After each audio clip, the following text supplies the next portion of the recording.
The late afternoon sun cast long shadows across the dusty rodeo grounds of Sweetwater, Texas. The stands were filled with locals in worn jeans and weathered boots, sipping sweet tea and waiting for the final ride of the evening. Kids waved miniature flags while announcers shouted over the speakers. But something unusual was stirring in the arena. Heads turned. A few people leaned in, squinting toward the chute. An old cowboy was climbing up onto the platform, moving slower than the others, but with a quiet steadiness. His name, though few remembered it, was Hank Callahan. Hank was 67 years old. His shirt was faded denim, tucked into dark jeans held up by an old rodeo belt buckle. His boots had miles of dust on them, and his face wore every year of a life spent in the saddle.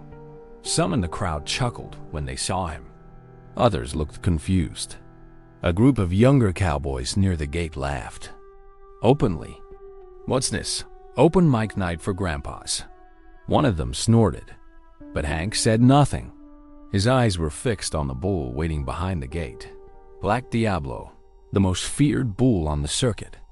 Black Diablo was a monster, nearly 2,200 pounds of muscle, rage, and raw power. No one had lasted more than 5 seconds on him that season. Riders had been thrown like rag dolls. Bones had been broken. Careers ended. And yet, here stood Hank Callahan, tying on his glove and wrapping the bull rope around his weathered hand. Like he'd never left. Whispers swept through the crowd. Some recognized the name now. H. Callahan, the man who once ruled the arena 3 decades ago, until the fall that almost paralyzed him. From the front row, an 18-year-old boy in a wheelchair leaned forward. His name was Eli Hank's grandson. A few months earlier, Eli had tried to ride Black Diablo himself. It ended in disaster. Broken ribs, a punctured lung, and weeks in recovery. Hank had visited him every day. And one night, Eli had whispered, "I just wanted to be like you, Grandpa." Just for 8 seconds. Those words stayed with Hank like a fire in his chest. Now, as the gatekeeper gave him a final nod, Hank gave one back. No speech, no drama. Just a man, a bull, and a promise to keep. The gate burst open, and for the first time in decades, the entire arena held its breath. Black Diablo came out of the chute like a cannon blast, kicking up dirt as his hooves tore into the ground. The crowd gasped as the old cowboy snapped backward, holding tight with one hand, the other raised in balance. For 3 seconds, he stayed on. At 5 seconds, the gasps turned to cheers. At 7, people were on their feet. When the 8-second buzzer sounded, Hank flew off and hit the dirt hard, but rolled away clean. Silence. Then, like thunder, the arena exploded. People screamed. Hats flew into the air. And some, without knowing why, had tears in their eyes. Hank didn't raise his arms or bask in the applause. He simply stood, brushing dirt from his jeans, and nodded once toward the stands toward Eli. The boy's hands were trembling on the armrests of his wheelchair. Tears streamed down his cheeks. It wasn't just about the ride. It was about everything that came before it. For most people in the crowd, Hank was just an old man who pulled off a miracle. But Eli knew better. He knew the pain that ride had cost, and what it had healed. 30 years ago, Hank Callahan had been on top of the world. Champion of the state circuit, respected by every cowboy in Texas. But in 1991, during a championship ride in San Angelo, his rope slipped. The bull crushed him beneath its hooves. Doctors said he might never walk again. He proved them wrong, but he never rode again. Not after his wife Judy passed 2 years later. Not after his son Tyler stopped speaking to him. Hank disappeared into ranch work and silence, a man broken by time and regret. Tyler Callahan stood behind the chutes now, arms crossed, jaw clenched. He hadn't spoken to his father in almost 5 years until Eli's accident. The boy's injury had reopened something between them. Still, Tyler couldn't understand why Hank would risk everything for one last ride. Pride? Stubbornness? Or something else entirely? As the crowd swarmed the fence to cheer, Tyler watched his father limping back toward the gate. Not seeking praise, just peace. After the ride, Hank refused interviews. He walked straight to Eli, knelt beside him, and said softly, 8 seconds, just like you asked. Eli choked on a laugh, then cried harder. Around them, the world roared. But that small moment between grandfather and grandson felt like it lived in its own silence. It was more than victory. It was redemption, but not everyone was cheering. Farther down the arena, Cole Harper leaned on the rail, eyes narrowed, and in his mind, a plan was already forming. The dust hadn't even settled. In the arena, when Cole Harper tossed his hat on the ground, his jaw tight with frustration. At 28, Cole was one of the top riders in the region, cocky, fast, and used to being the name on everyone's lips. Tonight should have been his. But instead, all anyone could talk about was the old man who did the impossible. Cole kicked the bottom rail of the fence and muttered under his breath, "It was just luck. Anyone can ride for 8 seconds once." But deep down, he knew it wasn't luck. That was skill. And hard. Cole had grown up hearing the name Hank Callahan, mostly from old-timers at rodeos who still talked about the golden era. He always rolled his eyes at their stories until tonight. Seeing Hank ride Black Diablo with no sponsors, no hype, and no backup had shaken him more than he wanted to admit. What was worse, people were saying it was the greatest ride they'd seen in years. It wasn't just a comeback. It was a legacy reclaiming its name. Back in the locker area, Tyler stood in the corner, arms crossed as Hank carefully removed his gear. The silence between them was heavy. Tyler finally spoke. "You're lucky you didn't break your neck." Hank didn't look up. "Wasn't about luck," Tyler scoffed. "You think one ride makes up for years of silence?" Hank paused, stared at his son for a long moment. "No," he said, "but it's a start."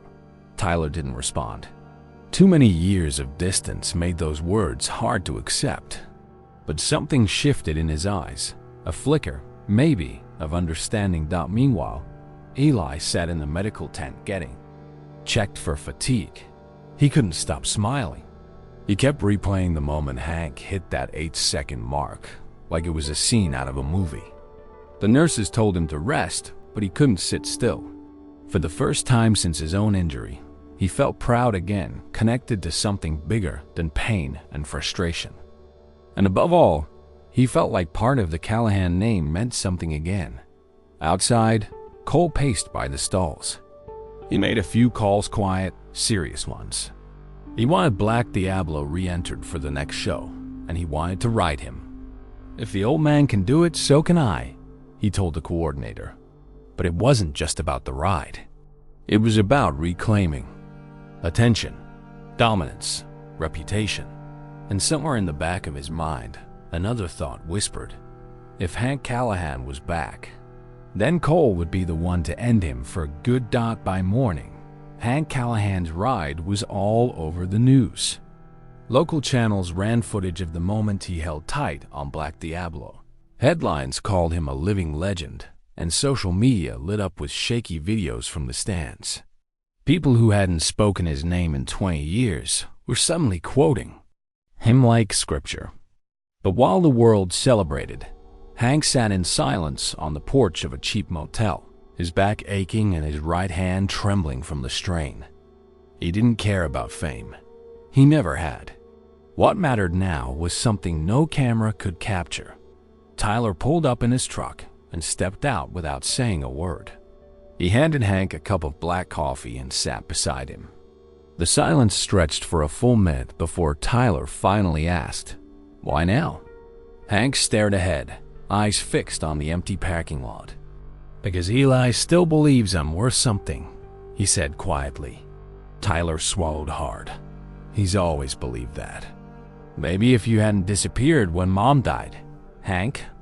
Cut in, his voice low but steady. I didn't disappear. I broke. The words hung in the air like a confession, long overdue.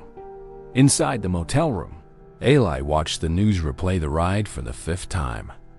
He'd memorized every second. But what stuck with him most wasn't the 8 seconds. It was the way his grandpa looked afterward. Not proud, not smug, just still, as if something inside him had finally come to rest. Eli turned off the TV and looked out the window, where Hank and Tyler sat like two ghosts trying to find a way back to the living. A family rebuilt in pieces, one hard conversation at a time. Meanwhile, Cole Harper was already in training. At a private ranch outside of Abilene, he worked with a retired bull just to simulate Diablo's patterns. His trainer, a grizzled man named Buck Latham, warned him, "You're not ready." But Cole ignored him. "I'm not going to let some washed-up cowboy steal my season." Buck crossed his arms. That washed-up cowboy just did what no one else could. Cole's jaw tightened. "Then I'll do it better." Word began to spread that Cole had entered the next rodeo and requested Black Diablo. The organizers, hungry for publicity, approved the rematch. But rumors also began to circulate that he had a sponsor pushing for a media war, turning the rodeo into a clash of generations. The young hotshot versus the old legend Dot, and somewhere deep inside Hank, something stirred familiar fire. The ride might have been over, but the story was just beginning. The Sweetwater Arena had never seen anything like it. Within days, banners went up. Old legend versus new blood. News vans lined the gravel parking lot. Ticket sales tripled. Radio hosts debated whether Hank Callahan's ride had been a miracle or just a fluke. But behind the buzz, Hank sat alone inside an old trailer lent by a friend, staring at a photo of his late wife, Judy. Her smile was soft, frozen in time, untouched by the pain that followed her death. He whispered to her like she was still there, "I didn't come back for them. I came back for him, and maybe for you." Outside, Eli wheeled himself up the ramp, a folded rodeo program in his lap. "They've got your face next to Cole's," he said with a half smile, like a movie poster. Hank chuckled, but there was no joy in it. "They're selling something I'm not trying to be." Eli nodded, then leaned forward. "But you are something they can't sell. You're real." Hank looked at his grandson, surprised by the depth in his voice. "Whatever happens out there," Eli continued, "you already gave me more than any win ever could." At the other end of the fairgrounds, Cole Harper was eating it all up. He posed for photos, signed autographs, and gave interviews like a seasoned pro. To the cameras, he smiled, but in private, he was boiling. The attention wasn't enough. He wanted Hank to fall, to be humiliated, to be forgotten. He trained relentlessly, pushing his body beyond safe limits. "This isn't just a ride," he told Buck. "It's a statement. I'm the future. He's just a memory with a lucky moment." Tyler watched it all unfold from a distance, torn between pride and fear. Part of him admired his father's grit, but another part was waiting for everything to collapse. "What if he gets hurt again?" he asked Eli later that evening. "What if this time it's worse?" Eli looked at his dad for a long moment. What if it's the only way he ever heals? Tyler didn't answer. He had no good one. That night, Hank walked the empty arena, boots sinking slightly in the soft dirt. He stood near the chute where Black Diablo would be released again, only this time for Cole. The bull snorted in his pen like he could already sense the tension. Hank placed his hand on the gate and closed his eyes. He had faced a lot in life. Pain, loss, distance. But what came next wasn't about proving the world. Wrong doubt. It was about proving something to himself. The arena was packed tighter than ever. Flags waved in the breeze. Kids sat on their parents' shoulders. and every camera was aimed at the chute where Cole Harper prepared to ride Black Diablo. The announcer's voice boomed through the speakers.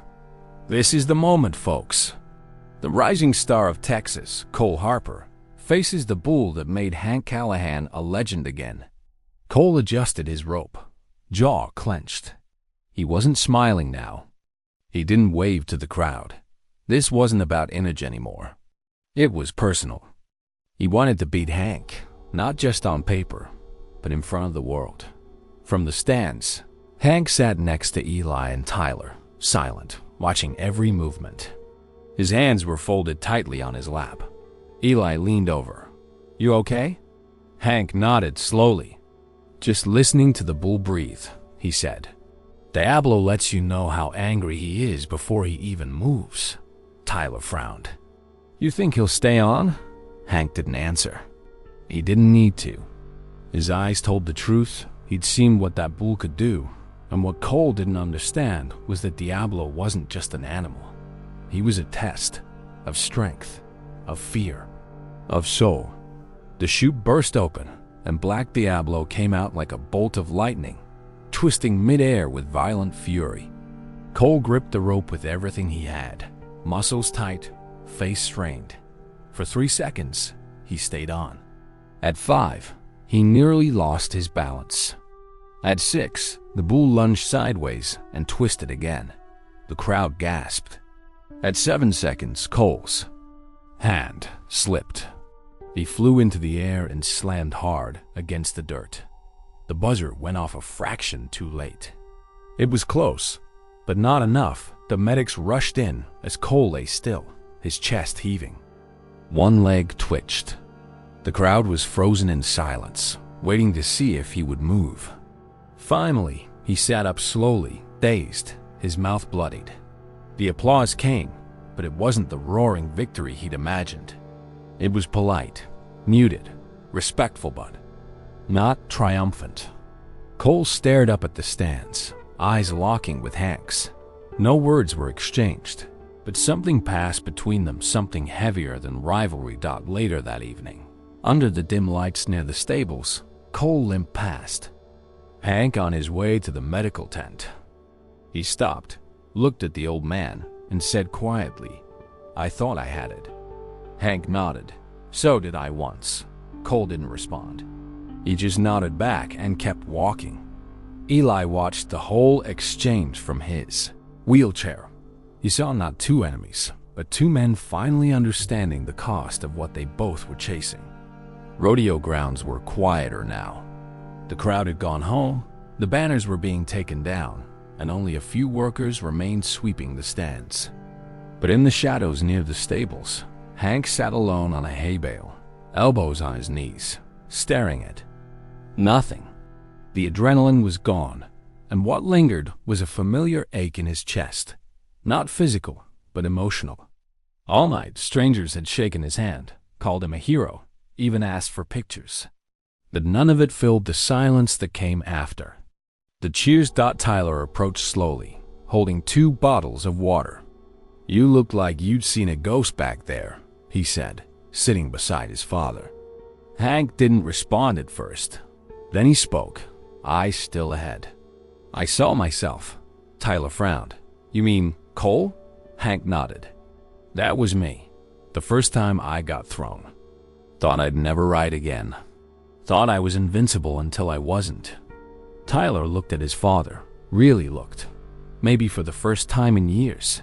"You think he learned something tonight?" Hank gave a tired half-smile. "We all did." Meanwhile, Eli sat alone by the fence, watching the moonlight spill over the arena dirt. He felt the weight of everything that had happened, like he was carrying not just his own story, but Hank's and Tyler's too. He reached into his backpack and pulled out an old photo. Hank in his prime, holding a trophy, his arm around a much younger Tyler. A photo that once represented pride now looked like a memory frozen just before everything fell apart. Eli held it gently, as if afraid it might tear inside the medical tent. Cole sat shirtless on a cot, ribs taped, lips swollen. The medic had cleared him, nothing broken. But his pride was a different story. Buck Latham stood at the edge of the tent, arms crossed. "You rode hard?" he said. Cole shrugged. "Wasn't enough." Buck studied him for a moment. "You finally understand now?" Cole looked up. "Understand what?" Buck stepped closer. "That it ain't about beating the bull. It's about knowing why you're even getting on it." Back at the motel, Hank lay awake while Tyler sat in the chair by the window. "I never knew why you walked away," Tyler said. "I thought you just gave up." Hank turned his head slowly. "I walked away because I couldn't face what I'd lost. Your mother, you, myself." Tyler didn't reply, but this time, he didn't walk away either. And that silence between them, for the first time in years, didn't feel like distance. The next morning brought no applause. No spotlight. Just a gray Texas sky and the quiet rustle of wind through the trees outside the motel. Hank sat at the table in the small kitchen, a mug of coffee in his hands, untouched. His bones ached worse than usual. Not from the ride, but from everything that had come after it. The kind of ache that doesn't come from falling, but from finally standing up after too long on your knees. Tyler sat across from him, eyes on his father, as if trying to read him for the first time. "You know," he said carefully, "after Mom passed, I waited. For a call, a letter, anything." Hank kept his eyes on the coffee. "I didn't have the words," he admitted. "Didn't think they'd matter by the time I found them." Tyler shook his head. "They would've. I didn't need you to be strong, Dad. I just needed you to show up." The silence that followed wasn't cold. It was heavy with truth, but also something else. Healing. Eli rolled into the room, holding his phone. "Someone sent me a video," he said, showing the screen. It was Cole limping, sore, but speaking directly to a local reporter. "I underestimated Hank Callahan," Cole said. "He reminded me what real grit looks like. I got nothing but respect." Hank watched, quietly surprised. "He didn't have to say that," Eli added. Hank nodded. "Sometimes the hardest ride is swallowing your pride." Later that day, the Rodeo Association offered Hank a position, trainer and mentor for young riders. No bull riding, no spotlights, just passing on what he knew. For the first time in years, Hank hesitated not out of fear, but because he didn't know if he was ready to belong again. "You think it's too late?" he asked Tyler. Tyler smirked. "You just rode the meanest bull in Texas. I think you're just getting started." That evening, Hank visited the cemetery alone. He stood at Judy's grave, fingers tracing the carved name. "I finally talked to him," he said softly, "and I think he's listening now." A breeze moved through the trees, warm and steady. Hank closed his eyes. "I'm not done, but I'm not lost anymore either." Back at the motel, Eli looked out the window as Hank returned. The man walking across the lot wasn't just a cowboy. He was a father again. And for the first time in decades, he wasn't riding alone. 2 weeks passed. The buzz around Hank's ride began to fade from headlines, but not from the hearts of those who had seen it. In Sweetwater, things returned to their quiet rhythm. Rodeo banners came down. The arena emptied. And for the first time in years, Hank Callahan wasn't hiding from the world. He was walking straight into it.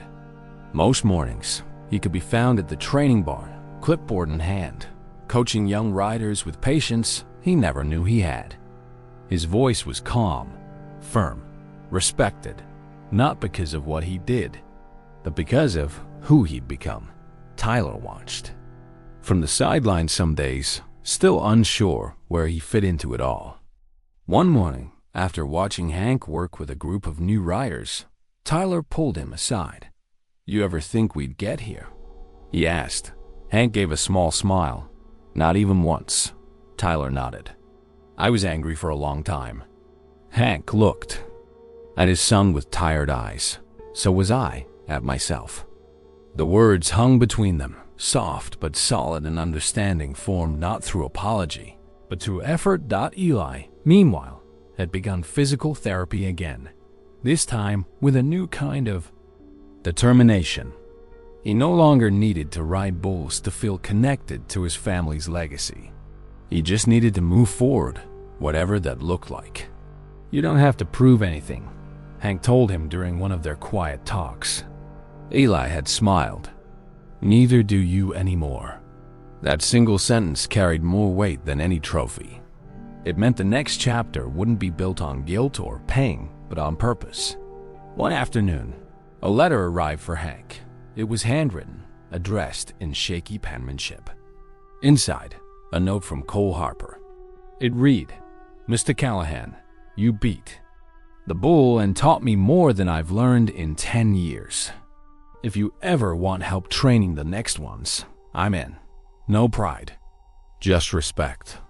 Hank folded the note carefully, tucked it into his jacket pocket, and smiled. Maybe there was hope for the next generation after all.